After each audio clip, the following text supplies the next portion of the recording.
দিল্লির বিরুদ্ধে বুমরা আর সূর্যকুমারের দাপট, রাহুলদের হারিয়ে আইপিএলের প্লে অফে মুম্বই।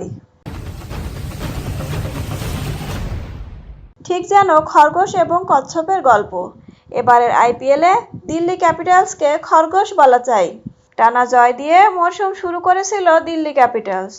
আসল হোম গ্রাউন্ড অর্থাৎ দিল্লিতে ফিরতেই ছন্দপতন হতে থাকে। এরপরও প্লে অফের লড়াইয়ে ছিল তারা, কিন্তু পরপর অস্বস্তিতে পড়ে। ওয়াংখেড়েতে ভার্চুয়াল নট আউট ম্যাচে নেমেছিল দিল্লি ক্যাপিটালস। জিতলে আরও একটা সুযোগ থাকত। মুম্বাই ইন্ডিয়ান্স বোলিংয়ের সামনে মুখ থুবড়ে পড়ল দিল্লি ক্যাপিটালস।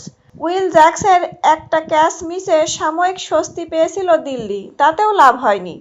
59 রানের বিশাল জয়ে চতুর্থ দল হিসেবে প্লে অফে জায়গা করে নিল মুম্বাই ইন্ডিয়ান্স। মুম্বাই ইন্ডিয়ান্সের সম্পর্কে একটা তথ্য সকলেই জানা, তাদের শুরুটা বরাবরই স্লো হয়। এবারও তার অন্যথা হয়নি।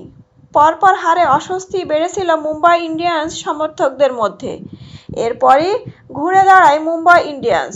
একের পর এক দুরন্ত পারফরম্যান্স। জয়ের পাশাপাশি নেট রান রেটেও নজর রেখেছিল, তবে আপাতত তার প্রয়োজন পড়ছে না। 16 পয়েন্ট নিয়ে চতুর্থ দল হিসেবে প্লে অফে জায়গা করে নিল। Gujarat Titans, royal Challengers Bengaluru এবং পাঞ্জাব কিংস আগেই প্লে অফ নিশ্চিত করেছিল। ঘরের মাঠে এবারের আইপিএল শেষ ম্যাচ খেলল মুম্বাই ইন্ডিয়ান্স। সদ্য ওয়াংখেড়ে স্টেডিয়ামে রোহিত শর্মা স্ট্যান্ড উদ্বোধন করেন। এই ম্যাচটা রোহিতের কাছে আবেগের ছিল। তার নামাঙ্কিত স্ট্যান্ডের সামনে ব্যাট হাতে হতাশা এলো। দল জিতেছে এবং প্লে অফে জায়গা করে নিয়েছে, এটা বড় প্রাপ্তি।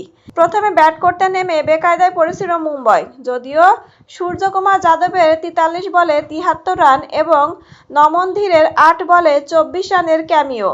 5 উইকেটে 180 রান করে মুম্বাই। টার্গেট খুব কঠিন তা বলা যায় না, তবে আত্মবিশ্বাস কম থাকা দিল্লির কাছে এটা বিশাল টার্গেট হয়ে দাঁড়ায়। একের পর এক উইকেট নিতে থাকে মুম্বাই ইন্ডিয়ান্স। কিছুটা লড়াই সমীর রিজভির। 39 রান করেন তিনি, কিন্তু জসপ্রীত বুমরা এবং মিচেল স্যান্টারের সামনে অসহায় দেখায় দিল্লি ব্যাটিংকে। দুজনেই 3টি করে উইকেট নেন। 18.2 ওভারে মাত্র 21 রান করে শেষ দিল্লি ক্যাপিটালসের ইনিংস এবং প্লে অফের যাবতীয় আশা।